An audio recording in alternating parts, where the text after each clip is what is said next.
जय हिंद प्यारे बच्चों आज हम क्लास 5th के मैथ्स का हाफ ईयरली एग्जामिनेशन पेपर का सैम्पल पेपर डिस्कस करने वाले हैं। इस वीडियो के अंदर हम बहुत सारे इंपॉर्टेंट क्वेश्चंस को डिस्कस करेंगे जो आपको अपने half yearly examination question paper में देखने के लिए मिल सकते हैं। तो आइए शुरू करते हैं आज का video. Question number 1, choose the correct option for the following angle. ये जो एंगल आपके सामने बनाया है इसके 4 ऑप्शन गिवन है, acute, obtuse, right and straight. पहले इन चारों एंगल को डिस्कस कर लेते हैं। एक्यूट एंगल क्या होता है, कौन सा होता है, लेस देन 90 डिग्री, ऐसा एंगल जो 90 डिग्री से छोटा हो। राइट एंगल क्या होता है, 90 डिग्री, एग्जैक्टली 90 डिग्री का जो एंगल होगा उसको राइट एंगल कहते हैं। ऑब्ट्यूज एंगल हम किसे कहते हैं, ग्रेटर देन 90, ठीक है, बट लेस देन 180 डिग्री, ठीक है, greater than 90 but less than 180 degree. Straight angle हम किसको कहते हैं, 180 डिग्री को। तो इस एंगल को हम देख के बता सकते हैं। अगर हम इसको यहाँ पे कंप्लीट करें तो ये 90 डिग्री का एंगल तब बनेगा यानी कि 90 से छोटा है, तो इसका करेक्ट आंसर हो जाएगा acute angle. Question number 2, choose the correct shaded fraction from the given 4 option. तो फ्रैक्शन के लिए हम क्या करते हैं, टोटल पार्ट्स ऊपर शेडेड पार्ट्स। अगर शेडेड का पूछा तो ऊपर शेडेड आएगा और अगर अनशेडेड का पूछा है तो अनशेडेड का करना है, ठीक है। तो टोटल पार्ट कितने, 1 2 3 4 पार्ट, तो 4 सभी के नीचे है, इसको छोड़ दो तो ये ऑप्शन इनकरेक्ट पहले ही हो गया। शेडेड कितने, 1 2 3, तो 3/4 होना चाहिए, तो सही ऑप्शन क्या हो गया, C. Among the following which shape is representing 2/3। 2/3 का मतलब होता है 2/3। 1/3 लिखा होता तो 1/3 होता, अगर 1/4 बोला होता तो 1/4 होता। तो 2/3 यानी कि टोटल पार्ट्स 3 होने चाहिए, 1 2 3, ठीक है, और शेडेड कितने हैं, 2, तो इसका सही ऑप्शन कितना हो, कौन सा हो जाएगा, सी। नेक्स्ट क्वेश्चन पे बात करते हैं, विच turn give the shape will look like the same. यहाँ पर टर्न गिवन नहीं है, एक्चुअली ऑप्शन गलत है। तो इस शेप को जब आप एक बार 90 पर लेकर जाओगे तो ये ऐसे हो जाएगा, जब आप इसको 180 पर करोगे तो फिर ऐसे हो जाएगा, अगेन 90 पर टर्न करोगे तो ये कुछ ऐसा हो जाएगा। तो यानी कि इसको एक कंप्लीट टर्न देना होगा 360 डिग्री का, कंप्लीट टर्न एक बार, ठीक है, या आप इसको कह सकते हैं 2 हाफ टर्न्स देंगे तो ये वापस उसी पोजीशन पर जैसा अभी दिख रहा है वैसा दिखेगा।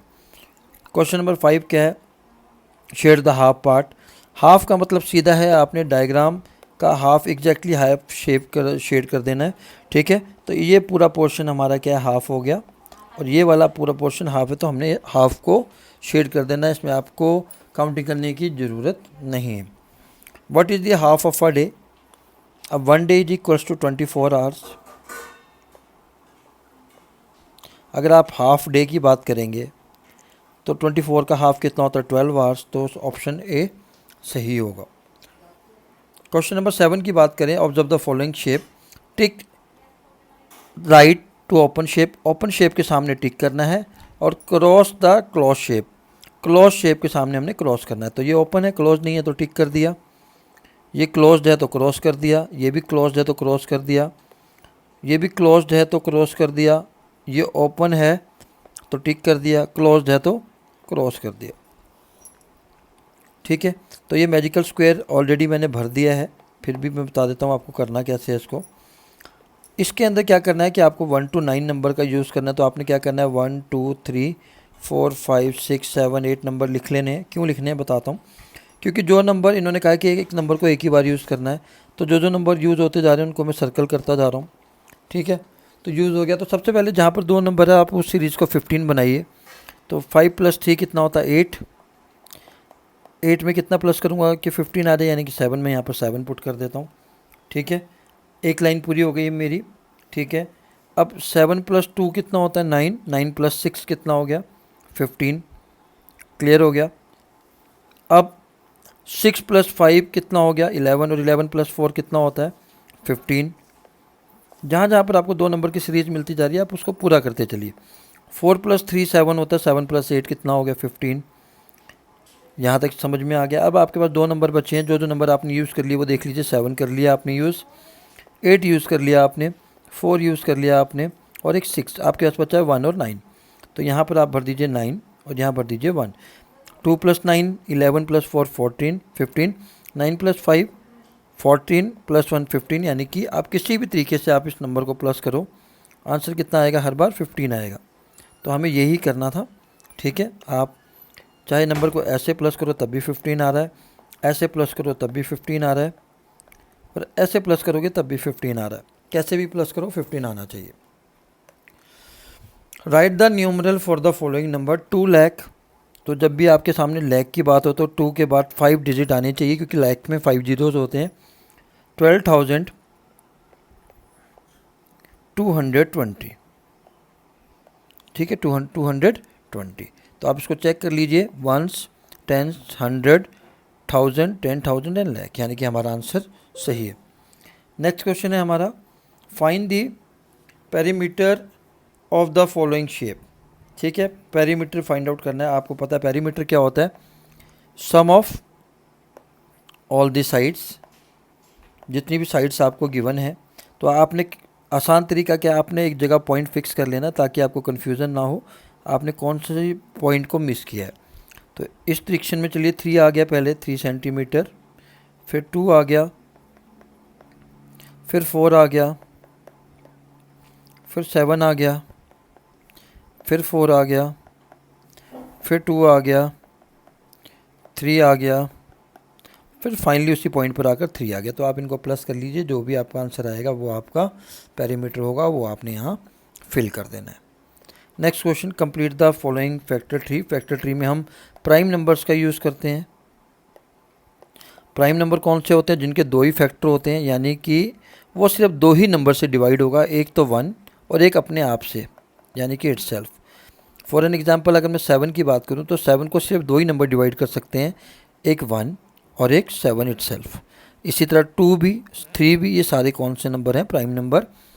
ठीक है, तो 6 5 जा 30 होता है।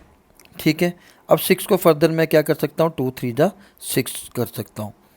तो यहाँ पर आप चेक कर लीजिए, 5 2 और 3 क्या हो गए, हमारे प्राइम नंबर्स हो गए। ठीक है, क्योंकि 6 हमारा प्राइम नंबर नहीं था तो इसलिए हमने इसको फर्दर प्राइम नंबर में बना दिया। Right the next for equivalent fraction of the following. Equivalent fraction कौन से होते हैं, एक सिंपल सा एग्जांपल ले लीजिए। जैसे मैं 1/2 को क्या लिख सकता हूँ, हाफ को 2/4 भी लिख सकता हूँ, क्योंकि जब मैं इसको फर्दर सॉल्व करूँगा 2 1 जा 2 और 2 2 जा 4, तो फाइनली आंसर क्या आ गया, 1/2 ही आ गया। ठीक है, तो फ्रैक्शन में न्यूमरेटर डिनोमिनेटर सेम डिफरेंट हो सकता है, पर जब उसको आप सिंप्लीफाई करेंगे, शॉर्टेस्ट फॉर्म में लेकर आएंगे तो आपका आंसर वही आना चाहिए। तो सबसे बेटर तरीका क्या है, 3/4 को आपने पहले दोनों ही नंबर को 2 से मल्टीप्लाई कर दिया तो आ जाएगा 6/12। आप जब इसको सॉल्व करेंगे तो 3/4 ही आएगा। फिर आपने 3 से मल्टीप्लाई कर दिया 9/12, फिर 4 से कर दिया 12/16, 5 से कर दिया 15/20। तो ये सारे कौन से हो गए, इक्विवेलेंट फ्रैक्शन। आप जब इसको सॉल्व करेंगे 3 3 जा 9, 3 4 जा 12, तो वही नंबर आ गया। 5 3 जा 15, 5 4 जा 20, तो 3/4 ही आ गया। ऐसे नंबर कौन से होते हैं, इक्विवेलेंट फ्रैक्शन होते हैं। Draw the following angle using protractor. आपको डी का इस्तेमाल करना है, प्रोटेक्टर का इस्तेमाल कर कर एंगल बना देने हैं। ठीक है, तो ये आप कर सकते हैं। Ability to compute, write the complementary angle of the 40। अब कॉम्प्लीमेंट्री एंगल कौन से होते हैं आपको पता होना चाहिए। Complementary angles are those angle if we add 2 angles together, angle 1 और एंगल 2, इन दोनों का सम कितना आना चाहिए, 90 डिग्री। तो यहाँ पर 40 ऑलरेडी आपको गिवन है, आपको कितना और चाहिए, तो आप 90 में से माइनस करके चेक कर लीजिए, 50 आ गया। तो 40 का कॉम्प्लीमेंट्री एंगल क्या है, 50 है। क्यों, क्योंकि जब हम इन दोनों को प्लस करेंगे तो कितना आ जाएगा, 90। और सप्लीमेंट्री कौन से होते हैं, जब दोनों एंगल का सम कितना हो जाएगा, 180 degree. Choose the type of angle which is made by the hand of the clock. तो आपको देख के बताना बहुत ईजी है, स्ट्रेट लाइंस में बन रही हैं, तो ये क्या बनता है, 90 डिग्री का एंगल है, जिसको हम क्या कहते हैं, राइट एंगल कहते हैं। तो सही ऑप्शन हो जाएगा option C. Complete the number pyramid by adding the numbers. बहुत इजी क्वेश्चन है, हर बार आता है, आपको आना चाहिए। 2 + 8 हो गया 10, 8 + 7 हो जाएगा 15, 7 + 9 हो गया 16, 9 + 4 हो गया 13, और 4 + 5 कितना हो गया, 9।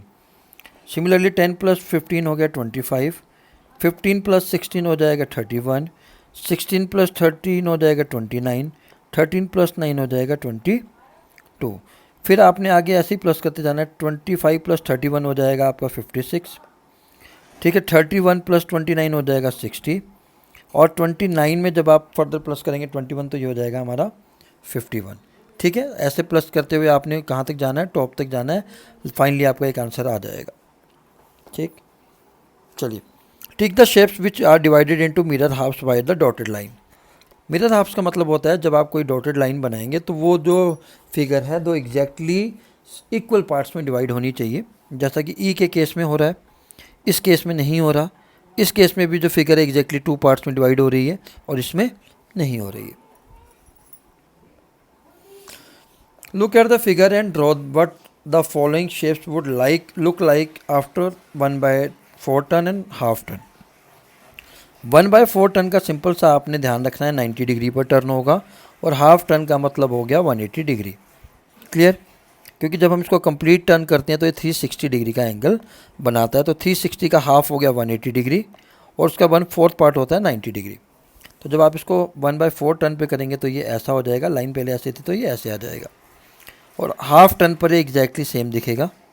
ठीक है, इसको जब आप 90 डिग्री पर टर्न करेंगे, ठीक है, तो ये कुछ ऐसा हो जाएगा, और वापस इसको जब आप हाफ टर्न पे करेंगे तो इसकी पोजीशन उल्टी हो जाएगी। ठीक है, तो आप समझ गए होंगे कि कैसे करना है। ठीक है, चलिए question number 19, count the number of angles. बहुत ईजी है, आपको पता है ट्राइंगल का जो नाम होता है ट्राई प्लस एंगल होता है, जहाँ पर ट्राई का मतलब ही क्या होता है, 3 होता है, तो इसमें 3 एंगल्स हैं। What will be the next, choose the correct option and complete the pattern. पहले ऐसे था, ये हुआ, ऐसे हुआ, ऐसे हुआ। ठीक है, तो इसके बाद किस शेप में आ जाएगा, कुछ ऐसी शेप में आ जाएगा, तो इसका सही ऑप्शन ये होगा। ठीक है, चलिए। Find the HCF of the number 15 and 25। Better option 15 और 25 का आपने क्या निकाल लेना है, प्राइम फैक्टराइजेशन। 3 5 जा 15, 5 1 जा 5, 5 5 जा 15। ठीक है, तो इसको मैं लिख सकता हूँ 3 इंटू 5, इसको लिख सकता हूँ मैं 5 इंटू 5। तो जब भी आपको HCF निकालना है तो जो दोनों नंबर कॉमन आ रहे हैं उसकी लोएस्ट पावर लेनी है आपने। ठीक है, तो यहाँ पर 5 की पावर 1 है, यहाँ पर 5 की पावर 2 है, यहाँ पर 3 है, यहाँ पर 3 नहीं है, तो आपकी लोएस्ट पावर 5 है, 5 की पावर 1, तो यही हमारा HCF होगा। ठीक है, चलिए। और LCM में क्या लेनी होती है, हमें हाईएस्ट पावर लेनी होती है। जैसे ये क्वेश्चन आ गया तो हम सिंपल सा तरीका है, तीनों नंबर को LCM में आप ऐसे एक साथ प्राइम फैक्टराइजेशन करके निकाल सकते हैं। पहले 2 से स्टार्ट करना है, 2 5 10, जब तक ये 2 से डिवाइड होता रहेगा तब तक आपने करना है, फिर 3 से होगा, फाइनली क्या हुआ 5 से। जब सारे 1 1 आ जाएंगे तो आपने फिनिश कर देना, उन सभी नंबर को आपस में क्या कर देना है, मल्टीप्लाई कर देना है, ये आपका क्या हो जाएगा LCM। 4 3 जा 12, 12 5 जा 60। Ramlal divided is failed into 9 equal part. जैसा कि आप देख सकते हैं 1 2 3 4 5 6 7 8 9, तो उसने अपने फील्ड को 9 पार्ट्स में डिवाइड कर दिया। ठीक, and grew different fruits on it. सारे अलग अलग फ्रूट इसने इस पर लगाए हैं, as you can see. What part of the field does he grow orange. तो टोटल 9 पार्ट्स थे, तो टोटल पार्ट्स 9 आ गए। ऑरेंज कितने पार्ट में है, 1 पार्ट में है, तो 1/9 आ जाएगा सही answer. On what area of the field does he grow mango. Mango वाले पार्ट देख लीजिए, 1 2 पार्ट्स हैं, तो 2/9 पार्ट्स में उसने क्या लगाया है, मैंगो लगाया है। Which fruit cover the biggest part of the field. Biggest part मतलब जो सबसे ज़्यादा यूज़ हो रहा है, बनाना है 1 2 3, तो 3/9 पार्ट में उसने बनाना किया है। आंसर आपने बनाना ज़रूर लिखना है क्योंकि उन्होंने फ्रूट का नाम पूछा है, और पार्ट भी हमने बता दिया ताकि मोर क्लियरिटी आ जाए। तो प्यारे बच्चों, आज के लिए इतना ही। ठीक है, इस वीडियो के अंदर आपने मैक्सिमम क्वेश्चन देख लिए जो आपके हाफिज़ एग्जामिनेशन के अंदर आ सकते हैं। होप आपको समझ भी आया होगा। अगर in case if you finding any doubt you may message me in comment box. तो आज के लिए इतना ही। जय हिंद, जय भारत।